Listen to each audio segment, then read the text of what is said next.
Mais d'abord, 15h41, il nous rejoint. Frédéric Rosier pour Mirabeau. Bonjour Frédéric. Bonjour messieurs. Vous allez rendre votre verdict et le prononcer dans un instant en direct. Ce moment qu'on va vivre, ce verdict que vous allez rendre, est-ce que vous l'assumez ? J'assume. On vous écoute. Allô, Phobo, Bobo. Alors, je ne vais pas faire la chanson de Suchon. Allô, Phobo, Bobo.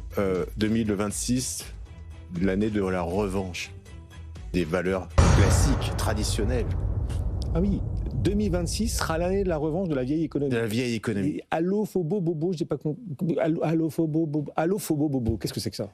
Phobo, c'est Fear of Being Obsolete. Ah oui. Ouais. High asset, low obsolescence. Ah, ça c'est allô. Allô. Hello. Ouais. Allô. Il parle que de ça à Wall Street. Bobo, alors. Et Phobo, non, Bobo, Non, comment Phobo, dire, le Bobo, Ouais, non, justement, c'est des secteurs... Le côté Alain Souchon, voilà. D'accord. Non, mais là, on a quand C'est même... la revanche du CAC 40, en vrai. Des vieux comme nous. Bah oui, comme vous. Voilà, c'est-à-dire la Les vieille... brognards. Les palais brognards, l'industrie, la bonne vieille industrie. Regardez aujourd'hui, par exemple, Deere, les tracteurs, ce que ça fait. On a des Caterpillar qui ont fait des belles performances. Donc on est dans le grand classique, la vieille industrie, celle qui a fait le succès de la bourse des années 80, 90. Elles reviennent en force au détriment, finalement, de beaucoup de valeurs technologiques. D'abord, celles qui sont victimes de cette frénésie de l'intelligence artificielle, à savoir les softwares, les éditeurs de logiciels, mais également les Max 7, qui, finalement, depuis un an, n'ont rien fait, voire sont négatifs. Et le différentiel de performance entre des valeurs industrielles, par exemple les sous-secteurs industriels, même de l'immobilier, de l'alimentation, c'est quasiment 20% d'écart de performance entre les valeurs technologiques et ces secteurs-là. Donc c'est une violence assez rare en aussi peu de temps dans ce sens. Effectivement, mais vous pensez que ça va durer ou au contraire c'est le moment de se réintéresser au set magnifique, c'est parce que quand même les bénéfices, la croissance bénéficiaire elle est de leur côté plus que du côté de la vieille économie, quoi. Est-ce que c'est pas elle qu'il faut aujourd'hui commencer à racheter au contraire ? Alors, on baisse avec des attentes de croissance des bénéfices qui sont très très élevées déjà. C'est-à-dire que se dire qu'on baisse alors qu'on attend à peu près 25% de croissance sur l'ensemble du secteur des technologiques, qu'est-ce qui ferait que cette attente serait supérieure demain à ce qu'on a déjà attendu, ce qu'on attend déjà. C'est là que le bas blesse, puis on commence à percevoir certaines fragilités, notamment dans les GAFA. Prenons l'exemple de Microsoft. Anthropic nous dit quoi ? Finalement, aujourd'hui, je vais être capable de faire Office, quasiment, avec une ligne de prompt. Demain, je viendrai sur les plates-bandes de Microsoft, qui a fait le succès grâce à son système, notamment d'abonnement sur Microsoft et Office. Je viens attaquer vos plates-bandes. Regardez Google. Et on voit des patrons de la tech refuser de se serrer la main en plus. Là, on voit l'ambiance, parce qu'ils savent que les disrupteurs seront disruptés. Le groupe vit bien. Oui, regardez Alphabet. Aujourd'hui, on fait de plus en plus de recherches par l'intelligence artificielle. Là où on faisait classiquement une recherche par Google, on va directement à la source par l'intelligence artificielle. Alors tout le modèle de rémunération sur la partie communication, publicité de Google est fait justement par cette indexation des pages. Et là, on n'a plus besoin d'indexation. Bon, donc vous, votre réflexe, c'est de dire vaut mieux revenir à la vieille économie. C'est ce que fait le marché, effectivement. C'est dans les vieux pots qu'on fait les meilleurs perfs et vous pensez que ça va durer ? Je pense qu'il faut être plus que jamais équilibré et commencer à vraiment regarder de près ces valeurs technologiques, celles qui sont sur une sorte de rente de situation qui est un peu attaquée et celles qui vont les préserver. Bon, vous citiez Deere, on est dans les tracteurs, c'est ça ? Oui, les tracteurs verts. Ils ont publié, le titre gagne 6% là, à Wall Street. Ah, effectivement, il fallait trouver celui-là, Deere, effectivement. Caterpillar, c'est un carton depuis de nombreuses semaines. Dans ces vieux pots qui font les meilleurs perfs, il y a Orange, ici à Paris. Orange, ils ont publié leurs résultats positifs, ils ont annoncé leur nouveau plan stratégique. C'est la plus forte hausse du CAC, plus 7%. Ouais. Un vrai carton Orange depuis quelques trimestres maintenant, ça commence à... Alors, on est loin des problématiques d'endettement, surendettement d'Orange. Là, la bonne surprise, il y a un pôle qui marche très très bien, c'est le pôle Afrique d'Orange, avec une croissance à 2 chiffres. Là où on disait Orange Bank, par exemple, c'est un problème, ça fonctionne. Petite faiblesse peut-être sur la partie business, mais globalement, ce qu'on attend d'Orange, c'est être capable de délivrer des dividendes. d'avoir une croissance faiblarde, mais plutôt solide. Et dans un contexte de marché qui se cherche un petit peu, qui cherche du revenu, qui cherche des dividendes et qui ne veut pas se faire peur, Orange est tout à fait le bon candidat par rapport à ça. Bon, la directrice générale d'Orange sera l'invitée demain matin de Good Morning Business. Ce sera à 7h45 demain matin, donc l'invité de BFM Business. Autre valeur qui se distingue aujourd'hui, alors là c'est les valeurs en pleine forme.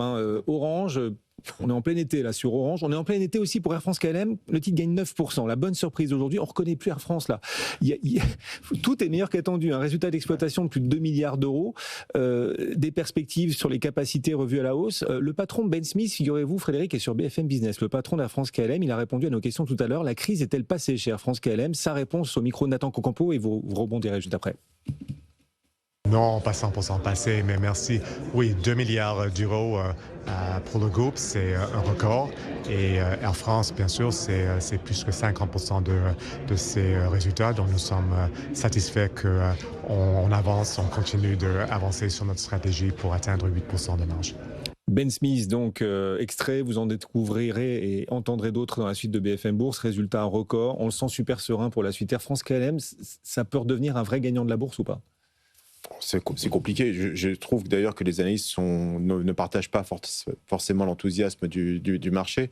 La réalité, c'est qu'il y a une volonté quand même premium chez Air France qui est claire. On a un effet prix qui est tiré par la montée en gamme d'Air France, qui compense une fragilité du cargo. L'ambition, elle est quand même relativement forte en termes de capacité, c'est-à-dire qu'il prévoit des croissances de 3 et 5%. Il ne faut pas bien sûr qu'on nous ferme les aéroports du jour au lendemain, comme ça a été le cas récemment, mais globalement, oui, le message, il est à dire aujourd'hui, Air France est vraiment de bons rails. Il faut se souvenir quand même que Air France était en énorme difficulté financière. On se posait souvent la question de la nationalisation d'Air France et que quand vous avez un résultat aussi solide avec les fameux 2 milliards, vous quand même pouvez voir venir dans un secteur quand même qui est très concurrentiel, qui est sous pression. Et je pense aujourd'hui que le positionnement d'Air France est plutôt un bon positionnement dans ce marché ultra concurrentiel et notamment du côté du premium. Oui, parce qu'ils le disent, dans le premium, ça cartonne. Oui. Les longs courriers, ça cartonne. Il y a énormément de demandes pour les longs courriers. Ils ont augmenté leur capacité en 2025. Ils continueront en 2026. Ils comptent, Air France KLM, augmenter leur capacité de 3 à 5% supplémentaires. Enfin, l'avion va bien, quoi. Oui, ils adaptent leur flotte, d'ailleurs. Hein.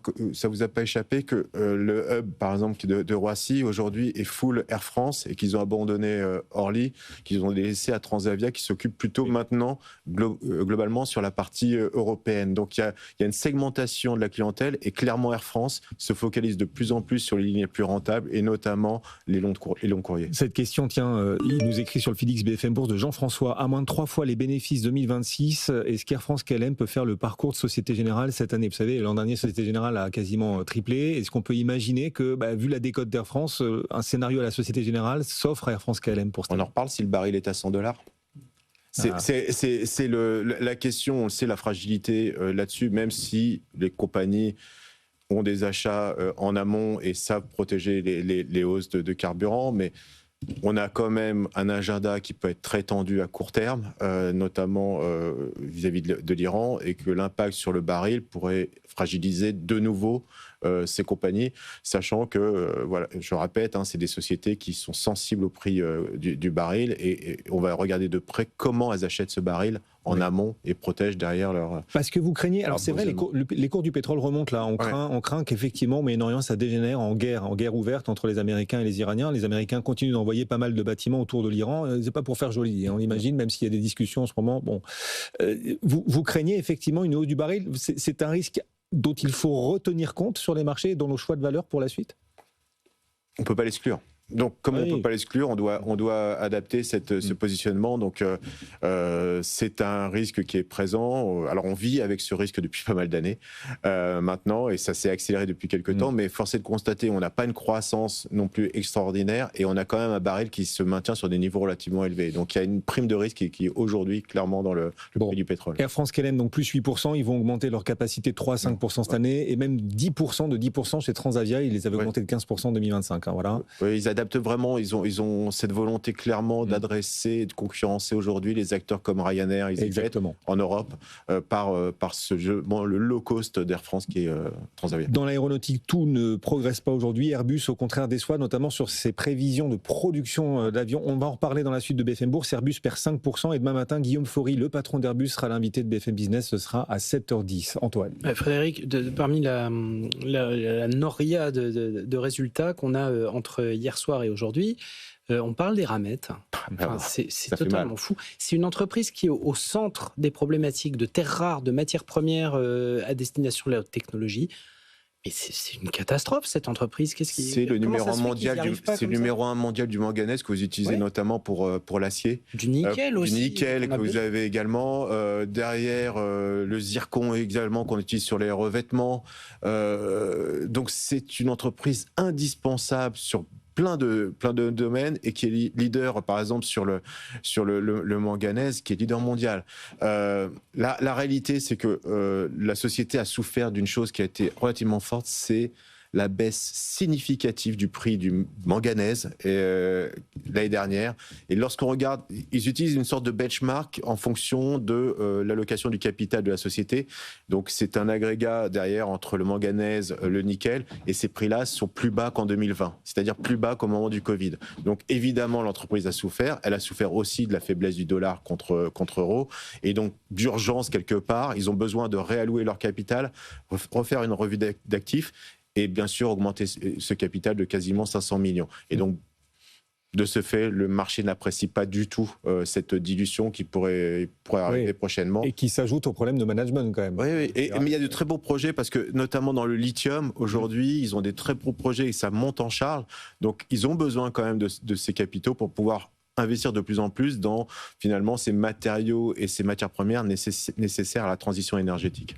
Bon, à suivre aussi, vraiment, il y a une avalanche de résultats de publication aujourd'hui. Vous êtes tout terrain, vraiment, Frédéric. Ouais. On voit aujourd'hui qui reculait à Wall Street. Booking. Booking perd 8%. Booking perd 8%, peut-être la faute à Accor, parce qu'Accor a publié ses résultats et Accor a annoncé une plateforme de réservation basée sur l'IA qui sera hébergée chez ChatGPT, cette plateforme de réservation directe. Donc, vous utilisez l'IA directement pour réserver vos hôtels. Booking à Wall Street perd 8% sur cette annonce d'Accor. Donc je rebondis sur ce que j'ai dit tout à l'heure sur Google. Lorsque vous voulez voyager, qu'est-ce que vous faites ? Vous allez sur Google. Google vous remonte derrière tout de suite des annonces Booking ou Expedia. C'est la règle, comme ça, qui est remontée. Quand vous faites derrière des accords avec ChatGPT et demain avec l'AI, vous court-circuitez ce schéma qui est ce schéma favorable pour notamment Booking et Expedia. Donc on a trouvé une solution derrière, finalement, de faire un B2B2C qui permet d'éviter de passer par l'aspirateur qui est Google et les redevances énormes que demande Google, notamment pour cette indexation.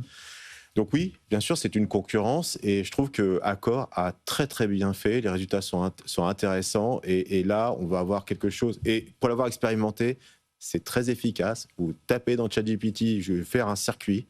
Derrière, il va vous indiquer directement le circuit que vous allez faire et les hôtels qu'il va vous recommander. Donc c'est très efficace, ça existe déjà depuis quelques temps avant ce système d'accord avec Accor, justement.